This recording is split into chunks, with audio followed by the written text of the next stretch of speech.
It's Toyota's best-selling nameplate around the world and in the United States. But does it really deserve that status? This particular 2009 model marks the 10th generation of the Corolla, and as always, it's the bestseller that it's always known. So is it worth it? Let's find out if it actually deserves that title. Like a lot of other Toyota vehicles, it once represented a best-in-class for its compact car segment. Now this particular one that I'm showing you guys is a 2009 model, and it represents the 10th generation of Toyota's best-selling model. Now the Corolla is a top seller not even just in the United States in terms of compact cars, but also around the world. Toyota has sold millions of these, and the Corolla is one of the oldest nameplates around. But is a name brand alone enough to continue selling this car and represent it as the best in class for the compact cars? Now, when this 10th generation Corolla first came out, it actually was dinged for the usual conservative nature that Toyota went. It doesn't look very different from the 9th generation Corolla, which was out from 2003 to 2008. Now, 09, like I said, is the first model year, and basically with the styling, it looks exactly like a Camry. This one, however, represents a very special Corolla model. Now, this one is an XRS model. Now, the XRS trim, which was first introduced in 2005, was designed to compete with the Honda Civic Si. At the time there was no Speed 3, but I guess the GTI. It's a sport compact version of the Corolla. Toyota really wanted to, add some sporty flair to the Corolla lineup, because Corollas, let's face it, are not compact or sporty compact cars. They've always just been boring commuter cars. So, with the 05 to 06 generation, or first generation XRS, Toyota really changed that. However, this is the second generation XRS. Toyota replaced the high-revving 1.8 liter from the Celica GTS and put in the Camry's 2.4 liter four-cylinder engine, which is torquier per se. But does that really make this car sporty, or is it just a Corolla with a bigger engine? Another thing you can see with the XRS trim, you get standard rear spoiler on the back, you get the same front and rear underbody spoilers, chrome exhaust outlet, you get larger 17-inch wheels on this vehicle that are quite better looking than the 16s on the rest of the model.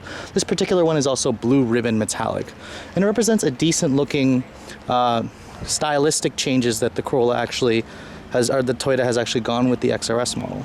Another thing that the XRS trim adds are the front underbody spoilers, the side skirts. It looks typical to an S. You can distinguish it from the front from the fog lights as well as the XRS badge. And then the 17-inch wheels riding on 215/45s help the vehicle look a little bit sportier. But to be honest, it kind of just looks like an S model with bigger wheels. Now coming inside, you have Toyota's horrible new dinger, which sounds like an alarm clock, a cheap alarm clock. This Corolla represents, a very rare model. It's an XRS with a leather interior. You don't see Corollas with leather very often. This one has, your charcoal black with perforated inserts. Now stepping inside of the Corolla XRS, it feels kind of like the rest of the Corollas. This one's even more special because it has a 5-speed manual transmission. And let's shut the dinger up. See, this particular example has 59,384 miles on it. The gauges do a nice sweep. The XRS is standard with the electroluminescent gauges that you get on the XLE trims. There was actually 5 trims available on the Corolla for 09. The windows are fully automatic down but not up, only on the driver's side. Now there's trim levels ranged from base to LE to S to XLE and XRS, and Toyota got rid of 2 of those trims in 2011 when they updated the car. But the rest of the interior of this vehicle is very conservative. If you're worried that your grandmother's going to crash the new cars today with all the new tech in it, just get her a Corolla. It's very simple controls. The interior, however, is very below the par for the class. You have hard plastic materials, and that hasn't really changed. The graining feels decent, but the plastic is just all hard. There was a time when Corollas had soft touch materials on the door panels and the dash. Coming to the door panels, same cheap hard plastic materials, pretty cheap silver painted plastic. You do have nice leather here because this one is a leather model. And you can see this one has, just your standard stereo system, no 6 discs, just single CD. It does have satellite radio capability, and then an auxiliary input jack was standard in 09. This one you can see has heated seats. However, it's only a 1-level heated seats, and it's operated just a button like that, so it's pretty primitive. You can see this shifter, I actually like the way this shifter looks. It's a 5-speed manual transmission. The other choice was a 5-speed automatic. The XRS represented the first time that you can get a 5-speed automatic in the Corolla. You can see here coming to the steering wheel, it's a nice leather wrap. Toyota says the XRS has different steering, and you can actually feel it. The steering has a little bit more heft to it. I'm not sure if it has more feel. I'll show you guys what I mean more on the road. You can see this one also has your Bluetooth connectivity, steering wheel audio controls, and cruise control is standard on the XRS model only, if you can believe it. Even the XLE model, which is supposed to be Toyota's top trim, doesn't have cruise control standard equipment. The glove box is a dual glove box. And this one is damped, and it's pretty large. You have pretty good storage.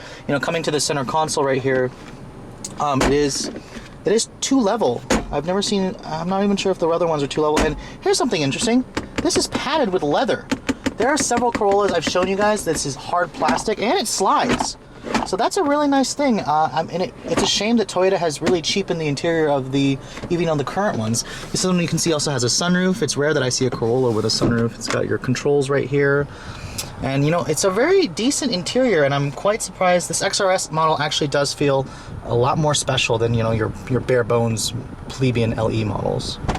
Now, coming to the rear seat of the Corolla, it's a little bit on the bigger side. The Corolla's always had a bigger back seat than the competition. Stepping in, you don't really have to duck your head that much. The seat cushion actually has pretty good thigh support. And there is unfortunately, no armrest right here, but the seats are 60-40 split, nice head restraints. The fit and finish in here, despite the fact that the materials are cheap, is actually a lot better than, the 2011s I've sat in. You can see from the dashboard material, everything fits pretty well. Usually I always have issues. You can see the pillar trim, some of it doesn't really fit that well, but a lot of it is actually surprisingly nice. Closing the door back here, you have the same hard touch materials, and then you have the leather here where your elbows are going to rest. Unfortunately, you have no mat pockets back here, but you do have some storage a little bit down there.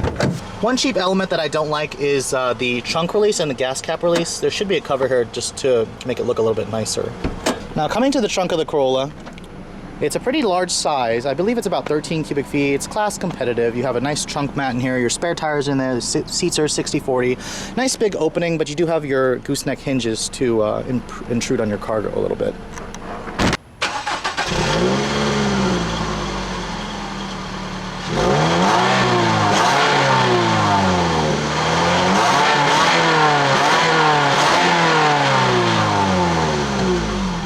And then, of course, under the heavy hood, you have the Toyota Camry's 2.4 liter four-cylinder engine.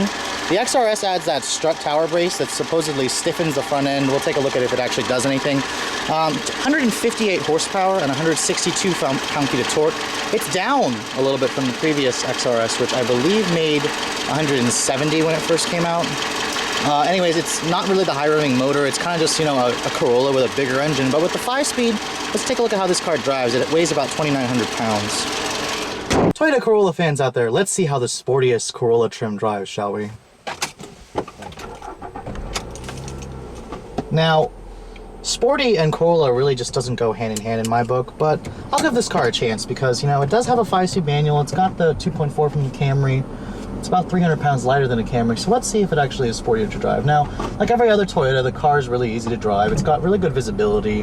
The dashboard is nice and low. You can see pretty much everything you need to see. It's got big windows, not very big blind spots. It's really easy to drive. The steering is a lot better. Now, Toyota says they tuned the steering on the XRS model to be a lot more precise and a lot sportier, a lot more engaging. I think they succeeded. It definitely is more responsive than the the base LE, XLE, the regular models that everyone seems to buy.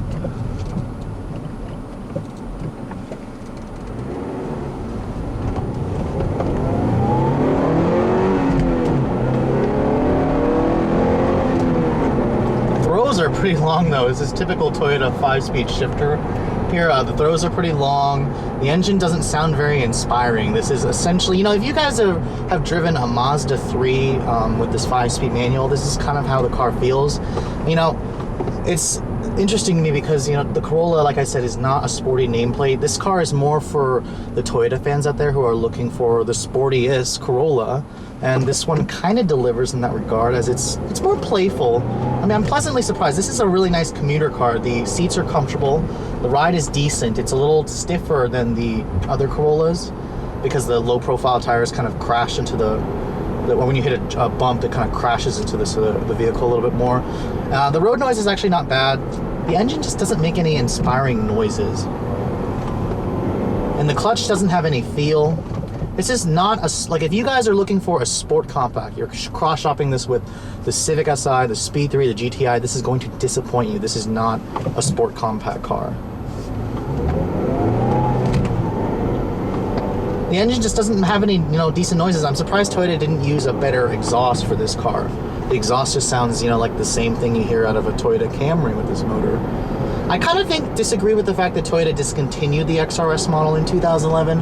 I really think this car would have been, interesting if they had introduced the 2.5 from the Camry and put a 6-speed manual in this car. It would have just added a little bit of, that availability of sporty fun in this vehicle. It doesn't. I know it's not a sporty vehicle, but I know Toyota is trying to change their, their reputation of boring transportation appliances. I am pleasantly surprised in this car. As much as I hate Corollas, I actually don't think this is a bad car, and it's a decent effort from their part. It doesn't really have much power to chirp second gear, and I'm not really going to attempt to, just because it doesn't sound very good when you do that, but it's surprisingly fun. The shifter has really long throws. This is a typical Toyota. It's not, the snick shifter that Honda gives you.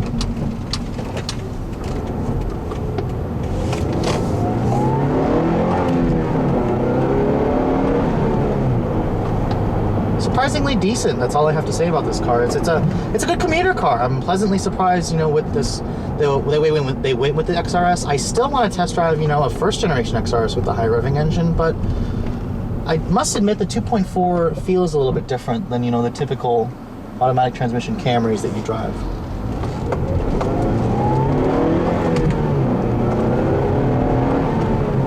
It doesn't have any torque steers. You don't have to worry about that. This is not really overwhelming in terms of power. But anyways, I hope you guys have enjoyed my quick overview of this rare 2009 Toyota Corolla XRS. And if you guys are a Toyota fan and you're looking for the sportiest Corolla you can buy, this is pretty much it.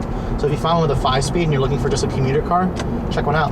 Thanks for watching. I'll catch you guys later.